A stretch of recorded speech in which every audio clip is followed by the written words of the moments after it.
Recording in progress.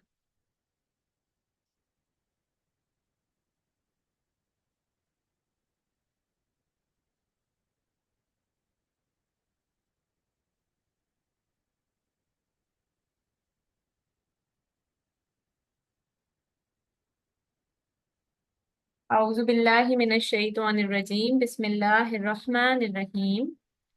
سبحان الله وبحمده سبحان الله العظيم الحمد لله رب العالمين والصلاة والسلام على رسوله الكريم رب اشرح لي صدري ويسر لي أمري واحلل عقدة من لساني يفقهوا قولي ربي يسر ولا تعسر وتمم بالخير وبك نستعين يا فتاح يا معين۔ آج ہم جن صحابی کے بارے میں پڑھ رہے ہیں ان سے دو واقعے جو ہیں وہ ہیں، ایک ان کی بیٹی کا واقعہ ہے، ٹھیک ہے، جن کا نام ہے حضرت رملہ بنت ابو سفیان، اور ایک خود ابو سفیان رضی اللہ تعالی عنہ کا اپنا واقعہ ہے، ٹھیک ہے، مگر یہ دونوں واقعات ان کے اسلام قبول کرنے سے پہلے کے ہیں انشاءاللہ، ٹھیک ہے۔ تو شروع میں کیا ہوتا ہے کہ مکہ مکرمہ میں مسلمانوں کے خلاف بہت مہم جاری تھی، اور مسلمانوں پہ بہت زیادہ ظلم ہوتا تھا، ٹھیک ہے نا، اور جو ہے طرح طرح کے مظالم ڈھائے جاتے تھے۔ تو کیا ہوتا ہے کہ یہ وہ دور تھا کہ جس وقت حضرت رملہ اور جو ابو سفیان کی بیٹی تھی وہ اور ان کے جو شوہر تھے وہ اس دور میں اسلام لے آئے تھے، ٹھیک ہے۔ تو ان کے والد کو بہت دکھ تھا کیونکہ یہ خود بھی بہت بڑے مخالفین تھے، اور ان سرداران میں سے شامل تھے جو اسلام کے بہت زیادہ اگینسٹ تھے، ٹھیک ہے۔ تو اٹ واز اے بگ شوق، بہت بڑا ان کو صدمہ لگتا ہے کہ ان کی بیٹی اور ان کے داماد جو ہیں وہ مسلمان ہو گئے۔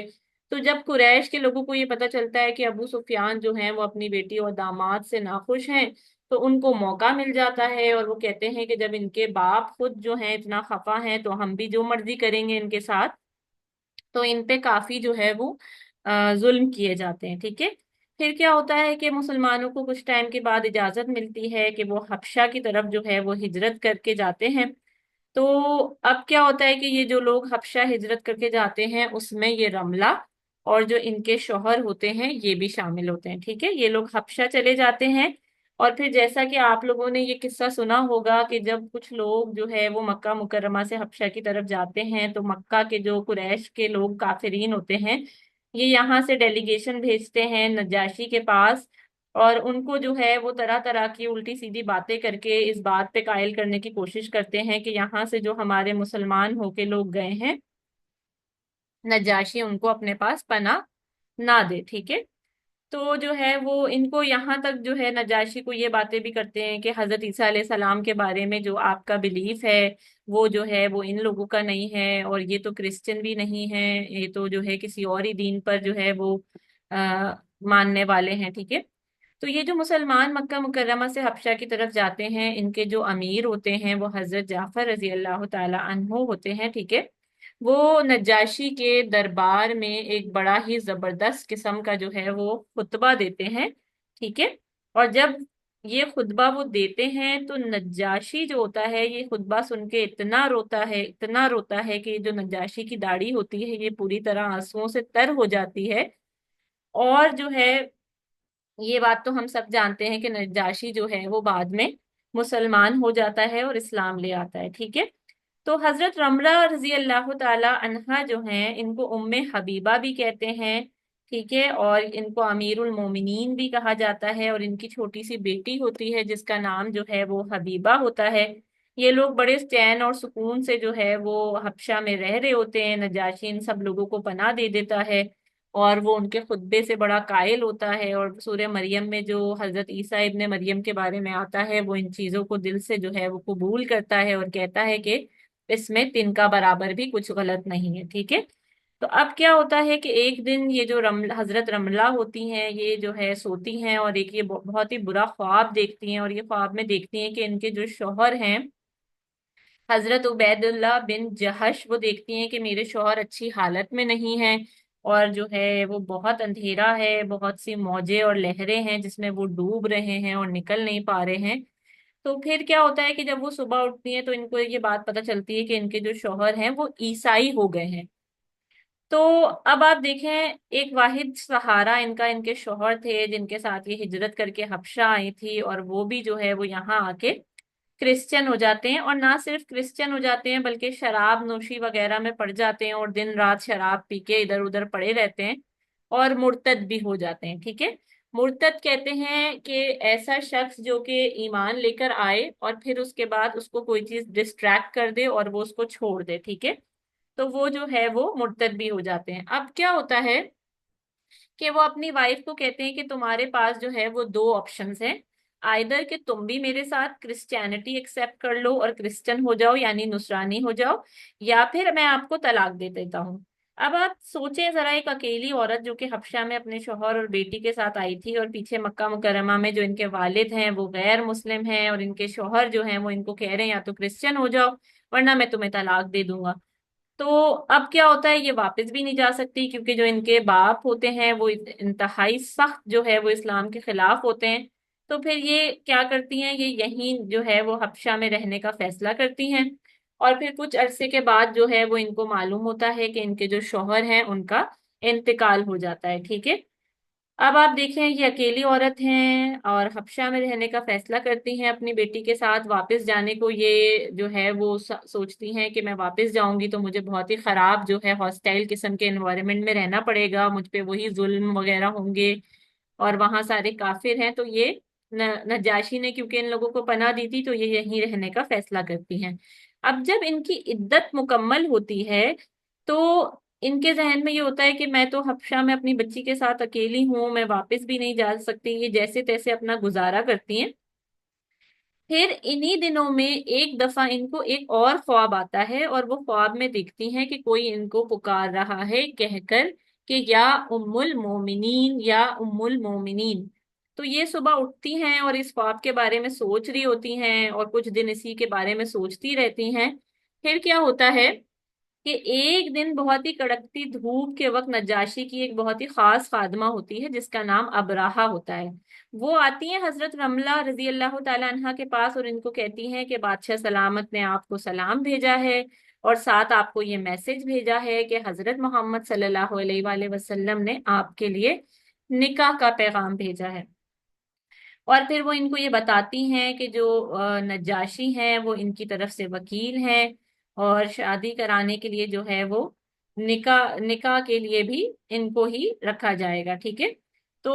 اب یہ اتنی خوش ہوتی ہیں، اتنی خوش ہوتی ہیں کہ یہ بار بار ابراہا کو کہتی ہیں کہ اللہ تمہیں خوش رکھے، تم نے مجھے اتنی زبردست قسم کی خوشخبری سنائی ہے۔ یعنی آپ ذرا سوچیں، ایک عورت جو حبشہ میں اکیلی رہ رہی تھی اور اس کا شوہر جو ہے یہاں آ کے کرسچن ہو گیا، پھر کچھ عرصے بعد مر گیا، اور اب اچانک سے جو ہے ان کو آپ صلی اللہ علیہ وآلہ وسلم کی طرف سے نکاح کا پیغام آتا ہے، تو یہ اتنی خوش ہوتی ہیں کہ انہوں نے جو کچھ زیور وغیرہ پہنا ہوا ہوتا ہے، ہاتھوں کی انگوٹیاں، ہار بالیاں، سب کچھ اتار کر جو ہے اس ابراہا کو خوشی کے مارے دے دیتی ہیں،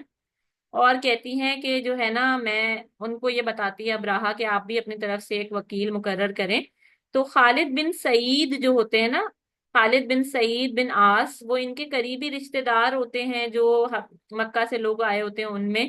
تو ان کو یہ اپنا وکیل مقرر کر لیتی ہیں، ٹھیک ہے۔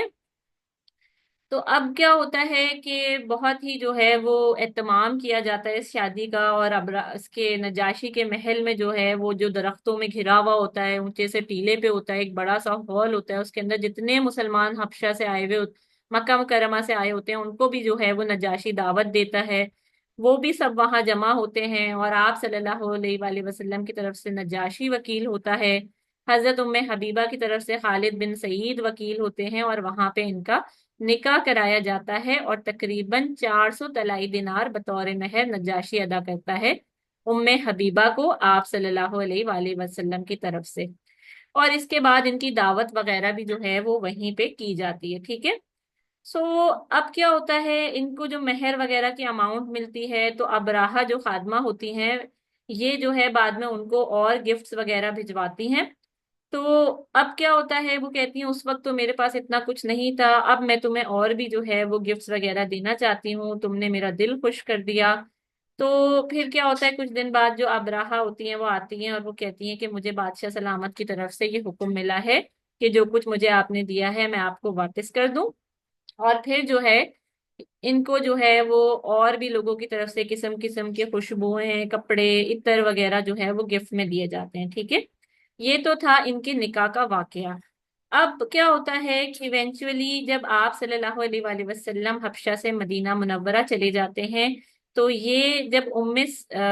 حبیبہ جو ہیں، امیر المومنین حضرت رملہ بھی ان کے ساتھ وہاں جانے لگتی ہیں، تو ابراہہ ان سے ملنے آتی ہے اور وہ ان کو بتاتی ہے کہ میں مسلمان ہو گئی ہوں، اور آپ جو ہے نبی صلی اللہ علیہ وآلہ وسلم کو میرا سلام دیجیے گا اور ان کو یہ بات ضرور بتائیے گا کہ میں بھی اسلام لے آئی ہوں، ٹھیک ہے۔ تو اب آپ دیکھیں کہ انتہائی نہایت مشکل سچویشن میں ایک بہت ہی خوبصورت اور زبردست قسم کا راستہ اللہ تعالیٰ نے ان کے لیے نکالا، اور یقیناً ان کے لیے اس سے بہتر بھی کچھ نہیں ہو سکتا تھا۔ اب کیا ہوتا ہے لیٹر آن، جو صلح حدیبیہ کا معاہدہ ہوتا ہے، اس میں جو ہے وہ کفار نے گڑبڑ کرنا شروع کر دی تھی، اس کو توڑنے کی کوششیں شروع کر دی تھی۔ تو اب کیا ہوتا ہے کہ وہ جو ابو سفیان ہوتے ہیں وہ مدینہ منورہ آتے ہیں اور اس معاہدے کو دوبارہ سے رینیو کرتے ہیں، اور یہ دوبارہ جو ہے وہ چل پڑتا ہے۔ تو ایک دن کیا ہوتا ہے، وہ اپنی بیٹی کے گھر آتے ہیں، تو وہاں پہ آپ صلی اللہ علیہ وآلہ وسلم کا بیٹھنے کا کوئی میٹ، دری جیسا موجود ہوتا ہے۔ تو جیسے ہی ابو سفیان جو ان کے والد ہوتے ہیں حضرت رملہ کے، وہ اس پہ بیٹھنے لگتے ہیں، تو وہ جلدی سے جو ہوتی ہے نا ام حبیبہ، اس کو ہٹا دیتی ہیں آ کے۔ تو ابو سفیان کہتے ہیں یہ میٹ میرے لیے بہتر نہیں ہے یا میں اس کے لیے بہتر نہیں ہوں، تم نے کیوں کی ہے یہ حرکت؟ تو وہ کہتی ہیں کہ یہ میرے شوہر آپ صلی اللہ علیہ وآلہ وسلم کا میٹ ہے، وہ اس پہ جو ہے وہ بیٹھتے ہیں، اور آپ ایک کافر ہیں۔ اور پھر باپ بیٹی میں آپس میں کچھ بات چیت ہوتی ہے، اور پھر ابو سفیان غصے میں وہاں سے چلے جاتے ہیں، ٹھیک ہے۔ تو یہ ہم دیکھتے ہیں تقریباً پوری جو ہماری سیرت ہے اور پوری ہمیں سیرت ملتی ہے، اس میں ایسی سچویشنز بہت جگہ آتی ہیں کہ کہیں جو ہے وہ باپ مسلمان نہیں ہوتا اور بیٹا یا بیٹی مسلمان ہو جاتے ہیں، کہیں بچے مسلمان ہو جاتے ہیں، والدین نہیں ہوتے، کہیں ماموں چچا تایا، مطلب کسی خاندان کا کوئی مسلمان ہوا، کسی کا کوئی مسلمان ہوا، اور اس طرح کی سچویشنز اور ٹینشنز اور ٹریجڈیز وغیرہ جو ہیں وہ رہتی ہیں، ٹھیک ہے۔ اور یہ تب تک چلتا رہتا ہے جب تک کہ فتح مکہ نہیں ہوا تھا، ٹھیک ہے۔ اچھا، اب ایک چیز ہم یہاں پہ دیکھتے ہیں کہ دیکھیں جو رسپانس تھا نجاشی کا، جب اس کو حق پتا چلا، اس کو سچ پتا چلا، اور اس نے جو ہے وہ فوراً اسلام قبول کر لیا۔ تو اب ہم یہاں سے ایک اور قصے کا جو ساتھ ذکر کرنے لگے ہیں، یہاں تک تو تھی حضرت رملہ کی کہانی، ٹھیک ہے۔ ایک اور شخص جو بے انتہا پاورفل تھا، جس کو جو ہے وہ وقت نے حق اور سچ بھی دکھایا، لیکن اس نے اسلام کو قبول نہیں کیا، اور یہ قصہ جو ہے وہ ابو سفیان سے جڑا ہوا ہے۔ تو اب میں انشاءاللہ آپ کے ساتھ اس قصے کو شیئر کرنے لگی ہوں، یہ ابو سفیان سے جڑا ہوا قصہ ہے، ٹھیک ہے۔ کیا ہوتا ہے کہ ابو سفیان جو کہ اس وقت تک مسلمان نہیں تھا، صلح حدیبیہ جو ہے وہ، جیسا کہ آپ لوگوں کو معلوم ہوگا کہ 6 ہجری میں جو ہے وہ صلح حدیبیہ ہوئی تھی، اور صلح حدیبیہ کے فوراً بعد آپ صلی اللہ علیہ وآلہ وسلم نے مختلف علاقوں میں مختلف بادشاہوں کو خطوط وغیرہ بھیجے تھے دعوت دینے کے لیے اسلام کی، ٹھیک ہے۔ تو اب کیا ہوتا ہے، یہ جو مختلف جگہوں پہ آپ صلی اللہ علیہ وآلہ وسلم کے خطوط جاتے ہیں اور دعوت اسلام جاتی ہے، تو اسی میں کیا ہوتا ہے کہ یہ مکہ والوں کی جب جنگ شروع ہوئی تھی نا قریش والوں کی شام وغیرہ کے ساتھ، تو مکہ سے جو قافلے شام کی طرف سفر نہیں کرتے تھے جب یہ جنگ وغیرہ کے حالات تھے، اور بیچ میں صلح حدیبیہ کا معاملہ بھی خراب ہوا تھا، تو یہ جو تجارتی سفر تھے، کیونکہ یہ راستے میں مدینہ منورہ آتا تھا اور پھر یہ شام تک جاتے تھے، تو کچھ عرصے کے لیے بند ہو گئے تھے۔ اور پھر کیا ہوا تھا کہ جب ابو سفیان مدینہ منورہ میں آ کے اس کانٹریکٹ کو دوبارہ رینیو کرتے ہیں، تو پھر یہ سلسلہ دوبارہ چل پڑتا ہے، ٹھیک ہے۔ اب آپ صلی اللہ علیہ وآلہ وسلم حضرت داعیہ کلبی رضی اللہ تعالیٰ عنہ کو کیسر روم، جو روم کا جو سیزر تھا، وہاں کا جو گورنر ہوتا تھا، اس کو سیزر کہا جاتا تھا، ٹھیک ہے، وہاں جو ہے وہ بھیجتے ہیں، اور جو ہے اسی شروع میں جو ہے وہ یہ تحریر کرتے ہیں کہ خط لے کر جاؤ، اور وہاں جو ہے وہ جا کر ان لوگوں کو بتاؤ، سناؤ، دعوت اسلام دو۔ تو کیا ہوتا ہے کہ اس وقت دو سپر پاورز تھیں، ٹھیک ہے، ایک تو تھی پرشین امپائر، ٹھیک ہے، جو کہ مجوسی تھے، آگ کے پجاری تھے، آتش پرست تھے، اور ایک تھی رومن امپائر، ٹھیک ہے، جو کہ کرسچن تھے، اور شروع میں تو اصل دین پہ قائم تھے، بعد میں ان کے دین میں بہت زیادہ رد و بدل ہو گئی تھی، ٹھیک ہے۔ تو اب مکہ مکرمہ میں جو ہے وہ آپ لوگوں کو شاید معلوم ہوگا کہ ہجرت سے پہلے ایک بار پرشینز نے رومنز کو شکست دی تھی، اور اس شکست پر کفار جو ہیں وہ بہت زیادہ خوش ہوئے تھے، ٹھیک ہے۔ کیونکہ جو ہے وہ ایک تو پرشینز جو ہیں وہ اہل کتاب نہیں تھے، اور دوسرا آنکھ کے پجاری تھے، تو یہ مکہ والے بڑے خوش ہوتے تھے نا کہ انہوں نے رومنز کو جو اہل کتاب ہے ان کو شکست دی ہے۔ لیکن پھر کیا ہوتا ہے کہ اللہ تعالیٰ نے اس شکست کے بعد سورہ روم نازل کی تھی، اور اس میں یہ پیشن گوئی فرمائی تھی کہ کچھ عرصے بعد رومنز جیتیں گے، اور عین غزوہ بدر کے موقع پہ 2 ہجری میں یہ پیشن گوئی پوری ہو گئی تھی، ٹھیک ہے۔ اب جو سیزر تھا، یعنی جو روم کا گورنر تھا، اس نے اس جنگ میں کامیابی سے پہلے ایک منت مانگی تھی، اور اس نے کہا تھا اگر ہم یہ جنگ جیت گئے تو میں ہمس جاؤں گا۔ ہمس میں آپ لوگوں کو پہلے بھی بتا چکی ہوں، جو انگلش میں ہومس اور اردو میں ہمس کہا جاتا ہے۔ اس نے کہا تھا کہ میں جو ہے وہ وہاں جاؤں گا، اور جو ہے میں بیت المقدس جو ہے وہ پیدل جاؤں گا اگر ہم یہ جنگ جیت گئے، ٹھیک ہے۔ تو اب کیا ہوتا ہے، کیونکہ بیت المقدس جو ہے وہ ان کا قبلہ وغیرہ بھی تھا، تو وہ یہ منت مانگ لیتا ہے۔ اب جب آپ صلی اللہ علیہ وآلہ وسلم کا دعوت اسلام کا خط ہرکل کے پاس پہنچایا جاتا ہے، اچھا یہ جو سیزر ہے، رومن امپیرر ہے، ہرکیولس ہے، یہ تینوں ایک ہی بندے کے نام ہیں، جو کہ روم کا گورنر تھا تو اس لیے رومن امپیرر۔ اور اس دور میں جیسے مصر میں جو بھی بادشاہ ہوتا تھا اسے فرعون کہا جاتا تھا، اسی طرح رومن امپائر میں جو بادشاہ تھا اسے سیزر کہا جاتا تھا، اور یہ اس وقت کا ہرکلس بادشاہ تھا، جو انگلش میں ہرکلس اور اردو میں ہرکل ہے، ٹھیک ہے۔ تو اب کیا ہوتا ہے کہ دعوت اسلام کا خط ہرکل کے پاس پہنچایا جاتا ہے، تو اس وقت وہ بیت المقدس میں موجود ہوتا ہے اپنی منت کو پورا کرنے کے لیے۔ اور دوسری طرف کیونکہ صلح حدیبیہ کے بعد قریش نے واپس اپنے تجارتی قافلے کی پیش رفت وغیرہ شروع کر دی تھی، تو ایک قریش والوں کا تجارتی قافلہ بھی جو ہے وہ یہاں آیا ہوا ہوتا ہے، جس کے لیڈر ابو سفیان ہوتے ہیں، ٹھیک ہے، جو کہ میں نے آپ کو بتایا ہے کہ اب تک مسلمان نہیں ہوئے تھے، اور آپ صلی اللہ علیہ وآلہ وسلم کے سخت ترین دشمنوں میں سے بھی تھے، ٹھیک ہے۔ تو اب کیا ہوتا ہے کہ ہرکل کو جب خط ملتا ہے، تو خط ملنے پر یہ کیا کہتا ہے، یہ کہتا ہے نبی صلی اللہ علیہ وآلہ وسلم جنہوں نے دعویٰ کیا ہے نبوت کا، وہ ان کے کوئی قریبی لوگ ہیں اس وقت یہاں شام میں موجود۔ تو کیا ہوتا ہے جب وہ یہ بات بولتا ہے، تو پھر کس کو بلایا جاتا ہے، ابو سفیان کو بلایا جاتا ہے، جو قریبی غزہ میں موجود ہوتا ہے شام میں، to meet the Roman empire, ٹھیک ہے۔ تو اب کیا ہوتا ہے کہ اللہ تعالیٰ کی شان دیکھیں کہ داہیہ کلبی رضی اللہ تعالیٰ عنہ کا مکتوب، ابو سفیان اور یہ ہرکل سارے ایک جگہ پہ، اللہ تعالیٰ نے ان کو سب کو ایک ہی جگہ پہ جمع کیا، اور ان کی جو ہے وہ ملاقات ہوتی ہے، ٹھیک ہے۔ اب اس ملاقات کی جو تفصیل ہے وہ صحیح بخاری میں کی ایک حدیث مبارکہ میں آتی ہے، وہ میں آپ سے شیئر کروں گی انشاءاللہ، اس کا مفہوم میں آپ کو بتانے لگی ہوں کہ یہ جو ہرکل تھا وہ اہل کتاب میں سے تھا، کرسچن تھا، اور یہ بات پہلے سے جانتا تھا کہ آخری نبی نے آنا ہے، ٹھیک ہے۔ تو جب ہرکل نے ابو سفیان اور ان کے ساتھیوں کو بلایا اپنے دربار میں، تو وہاں اس کے بہت بڑے بڑے جو حکام تھے اور گورنر سرداران وغیرہ تھے وہ بھی موجود تھے۔ تو قریش کے قافلے والوں کو جو ہے نا یہ کیا کہتا ہے، کہتا ہے کون ہے آپ میں سے جو ہے جو نبی کے جو ہے وہ رشتہ دار میں سے لگتا ہے، یہ جو نبی سے سب سے زیادہ قریبی رشتہ کس کا ہے؟ تو یہ جو ابو سفیان ہوتے ہیں یہ نسب میں آپ صلی اللہ علیہ وآلہ وسلم سے زیادہ قریبی ہوتے ہیں، تو یہ کہتے ہیں کہ میں ہوں نا، ٹھیک ہے۔ تو پھر ہرکولس کیا کرتا ہے، وہ کہتا ہے ان کو میرے قریب لے آؤ اور میرے بالکل سامنے لا کر بٹھا دو، اور ان کے ساتھ جو لوگ آئیں جو بھی قریش والے ہیں، ان کے قافلے والے ہیں، ان کو جو ہے وہ پیچھے کر کے، تھوڑا سا پیچھے کی طرف کر کے بٹھا دو۔ تو اب کیا ہوتا ہے کہ ابو سفیان کا چہرہ ہرکولس کے چہرے کے سامنے ہوتا ہے، اور جو باقی لوگ ہوتے ہیں وہ پیچھے کی طرف بیٹھے ہوئے ہوتے ہیں۔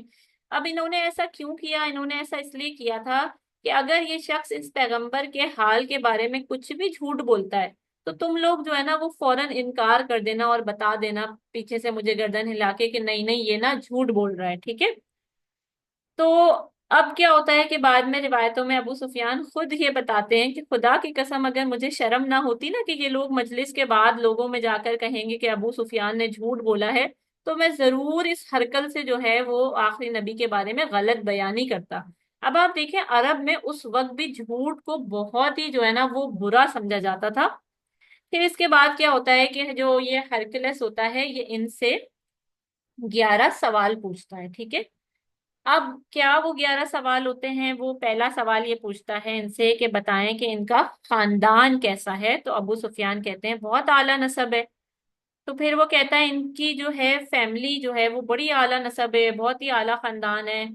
تو پھر وہ دوسرا سوال پوچھتا ہے اچھا یہ بتاؤ ان میں سے پہلے کسی نے جو ہے وہ نبوت کا دعویٰ کیا ہے؟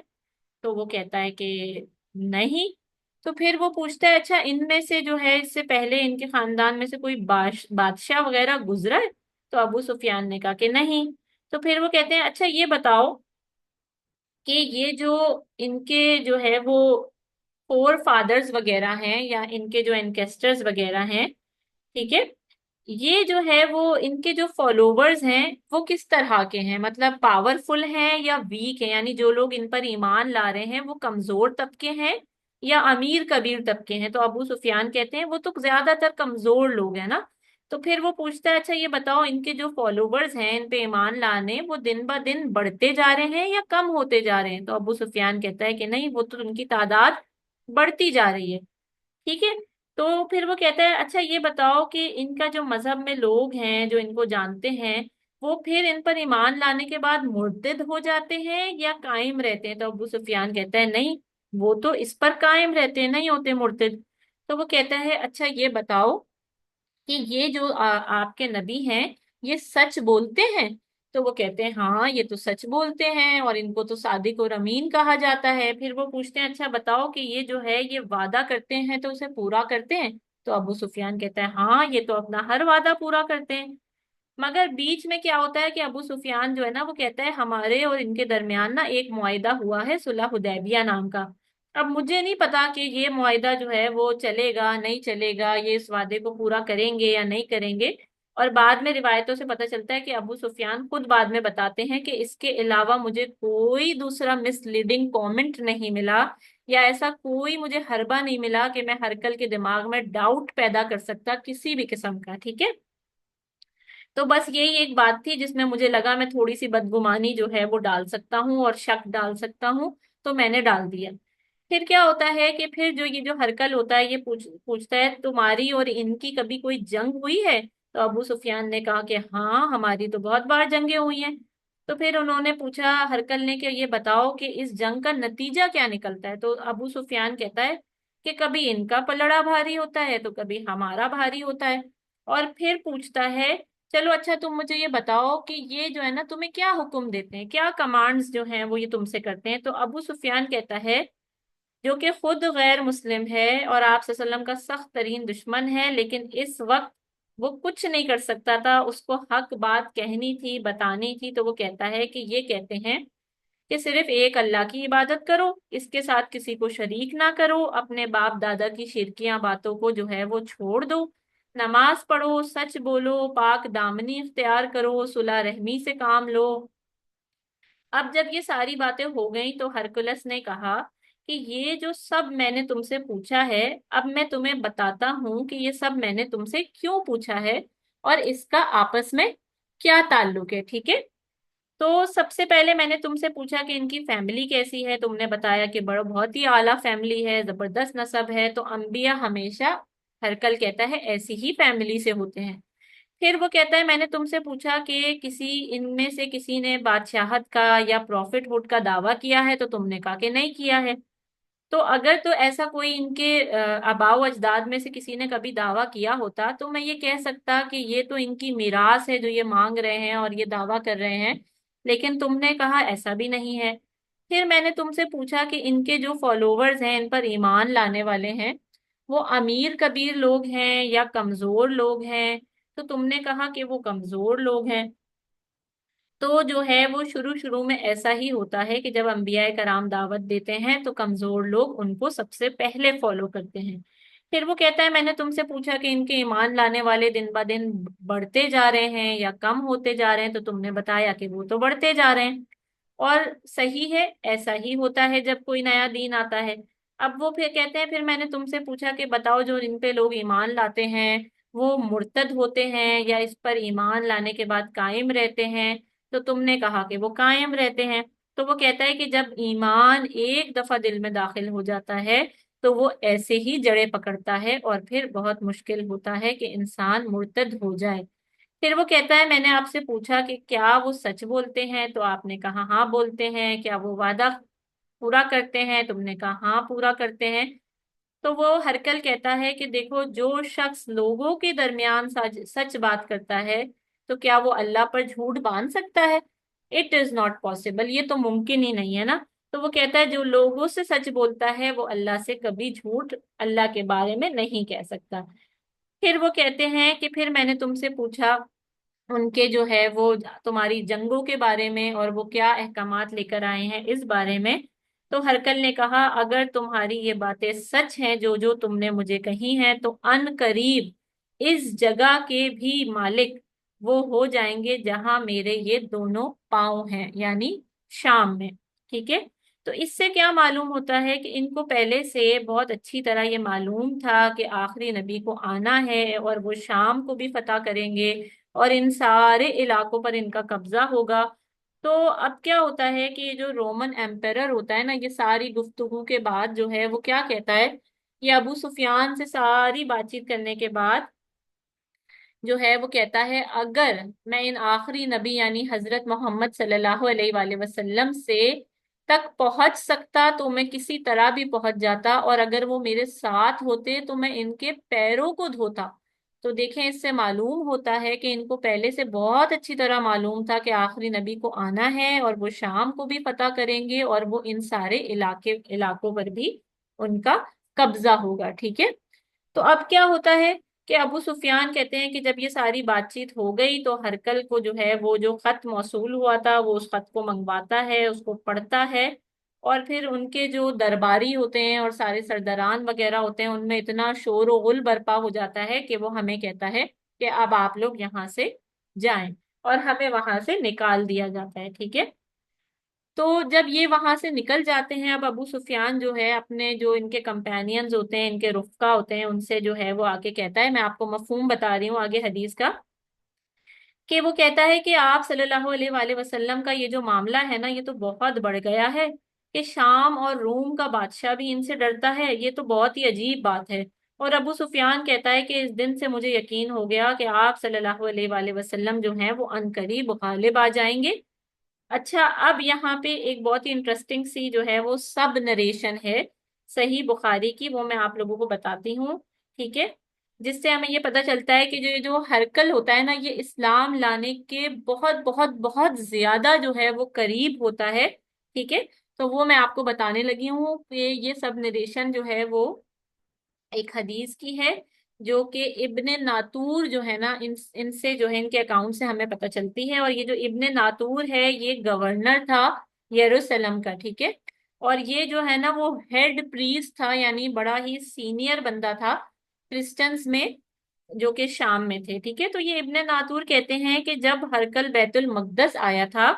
تو ایک دن وہ صبح سو کر اٹھتا ہے تو وہ بہت زیادہ پریشان ہوتا ہے، تو لوگ اس سے پوچھتے ہیں کیا بات ہے بھائی، کیوں پریشان ہو، کیا معاملہ ہے؟ تو ہرکلس کے بارے میں جو ہے یہ مشہور ہے کہ یہ جو ہے فارچیون ٹیلر بھی تھا اور جو ہے ایسٹرولوجر بھی تھا نا۔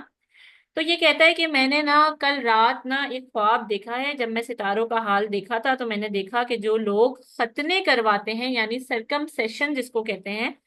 ان کا جو لیڈر ہے نا وہ غالب آ گیا ہے۔ تو یہ بڑا جو ہے وہ اداس ہوتا ہے اس بات کو جو ہے وہ جج کر کے۔ تو پھر پوچھا گیا کہ کون لوگ ہیں جو ختنے کرواتے ہیں؟ تو لوگوں نے جواب دیا کہ صرف یہودی کرواتے ہیں۔ تو لوگوں نے کہا کہ آپ ہمیں صرف حکم دیں، ہمارے ملک میں جتنے یہودی ہیں نا ہم سب کو قتل کر دیں گے۔ اب آپ ذرا ان لوگوں کا حال دیکھیں کہ بادشاہ کے ایک خواب کے اور ستاروں کے علم کے چکر میں یہ لوگ سارے یہودیوں کو قتل کرنے کے لیے تیار بیٹھے ہوئے کہ آپ بس حکم دیں ہم جا کے سارے یہودیوں کو قتل کر دیں گے۔ اور آج آپ ذرا دیکھیں کہ کیسے یہ لوگ مسلمانوں کے خلاف کھڑے ہوئے، جو ساری جو ہمیں ہسٹوریکل اکاؤنٹس ملتے ہیں ان میں یہ آپس میں ان کی سالوں جو ہے وہ جنگیں چلتی رہی ہیں اور ایک دوسرے کے یہ پے در پہ رہے ہیں، اور یہاں پہ اب آپ دیکھیں آج کے دور میں کیسے ان کا گٹھ جوڑ ہوا ہے اور یہ مسلمانوں کے خلاف جو ہے وہ لڑ رہے ہیں۔ ٹھیک ہے، اچھا دیکھیں ابھی کیا ہوتا ہے کہ یہ والا جو ہے وہ خواب کے معاملے میں بحث و مباحثہ چل ہی رہا ہوتا ہے کہ کون لوگ ہیں کیا لوگ ہیں. تو اتنے میں جو ہے وہ غسان سے ایک ایلچی آتا ہے. ٹھیک ہے. اور وہ ایلچی جو ہے وہ آ کر انہیں بتاتا ہے کہ جو آخری نبی ہے نا ان کی جو دعوت ہے اسلام کی دعوت وہ بہت پھیل رہی ہے اور وہ آگے بڑھتی جا رہی ہے. تو یہ جو ہرکل ہوتا ہے نا یہ جو ہے نا اس بات کو دریافت کرنے کے لیے ان لوگوں کے بارے میں تحقیق کرنا شروع کرتا ہے کہ یہ کون لوگ ہیں. تو اسے پتا چلتا ہے کہ یہ تو عرب کے لوگ ہیں اور یہ عرب کے لوگ بھی ختنے کرواتے ہیں اور یہ تو ابراہیم علیہ السلام کی سنت کے پیروکار ہیں اس کو فالو کرتے ہیں. اور صرف یہودی نہیں بلکہ عرب بھی جو ہے وہ اپنے بچوں کے ختنے کرواتے ہیں اور سرکمسیشن والا معاملہ ہوتا ہے. تو اب یہ کیا کرتے ہیں کہ اس بات کو کنفرم کرنے کے لیے اپنے ایک دوست کو خط لکھتے ہیں ہمس میں. ٹھیک ہے. میں نے آپ لوگوں کو بتایا تھا ہمس کا. ٹھیک ہے. یہ اپنے ایک دوست کو خط لکھتے ہیں اور جو ہے وہ اس کو بتاتے ہیں کہ جو ہے میں نے جو ہے وہ اچھا ان کے دوست بھی جو ہوتے ہیں نا ان کو بھی بڑا ستاروں کا علم وغیرہ ہوتا ہے اور اس وقت میں یہ علم جو ہے اس دور میں بڑا جو ہے وہ اس کو لوگ مانتے تھے. تو یہ اپنے دوست کو پورا خواب بتاتے ہیں اور یہ بھی بتاتے ہیں ایک شخص نے جو ہے وہ نبی ہونے کا دعویٰ کیا ہے. تو ان کا جو دوست ہوتا ہے ان کی ہر بات سے متفق ہوتا ہے ان کی تصدیق کرتا ہے اور کہتا ہے کہ ہاں یہ وہی نبی ہیں جن کے آنے کا ہمیں پہلے سے علم ہے. تو اب یہ اپنے دوست سے ساری باتوں کی تصدیق کرنے کے بعد یہ جو ہے وہ روانہ ہوتے ہیں خود ہمس کی طرف. اب کیا ہوتا ہے اچھا اس ہرکل نے جو ہے نا ابو سفیان سے ایک بات اور بھی کہی تھی جب ان کی میٹنگ ہوئی تھی. تو اس نے یہ کہا تھا کہ مجھے یہ تو پتا تھا کہ آخری نبی نے آنا ہے لیکن مجھے اس بات کا بالکل بھی اندازہ نہیں تھا کہ وہ تم لوگوں میں سے ہوں گے یعنی عرب میں سے ہوں گے. تو اب کیا ہوتا ہے اب جب اس ہرکل کو یہ یقین ہو جاتا ہے اور اس کے دوست نے بھی اس کی بات کی تصدیق کر دی کہ آخری نبی جو ہے وہ یہی ہیں. تو یہ کیا کرتا ہے یہ اپنے تمام سربراہوں کو سارے باز نتینیوں کو اپنے گورنرز کو سب کو جو ہے وہ اپنے محل میں بلاتا ہے. ایک میٹنگ رکھتا ہے وہاں پہ بہت بڑی گرینڈ میٹنگ اور اپنے جو یہ درباران ہوتے ہیں نا ان کو یہ حکم دیتا ہے کہ جب سب لوگ اندر آ جائیں تو سارے محل کے دروازے بند کر دینا. پھر یہ لوگوں سے کہتا ہے سارے دروازے بند کر کے پھر یہ لوگوں سے کہتا ہے اے لوگو اگر تمہاری خواہش ہے کامیابی کی اور اگر تم چاہتے ہو صحیح ہدایت پانا اور اگر تم چاہتے ہو کہ یہ جو سلطنت روم ہے نا یہ ہمیشہ قائم و دائم رہے تو تم جو ہے وہ آپ صلی اللہ علیہ وآلہ وسلم کی حمایت کرو اور اسلام کو قبول کر لو. تو اب کیا ہوتا ہے روایت میں آتا ہے کہ جیسے ہی یہ بات لوگ اس کے تمام لوگ سنتے ہیں تو وہ بالکل ایسے ہو جاتے ہیں جیسے وحشی گدھے نہیں ہوتے نیل گائے کی طرح وہ بری طرح پاگلوں کی طرح دربار سے اٹھتے ہیں اور دروازوں کی طرف جو ہے وہ بھاگتے ہیں دوڑتے ہیں مگر جب وہ دروازوں تک پہنچتے ہیں تو دروازے تو بند ہوتے ہیں وہ تو اس نے پہلے ہی بند کروا دیے ہوتے ہیں. تو اب کیا ہوتا ہے جب ہرکل نے دیکھا کہ ان کے دل میں کتنی شدید نفرت ہے اسلام کے لیے اور جب وہ یہ سب دیکھ کر مایوس ہو گیا تو اب کیا ہوتا ہے وہ سمجھ جاتا ہے کہ یہ لوگ جو ہے نا یہ کبھی بھی ایمان نہیں لائیں گے. تو اس نے کیا کیا اس نے لوگوں کو واپس بلایا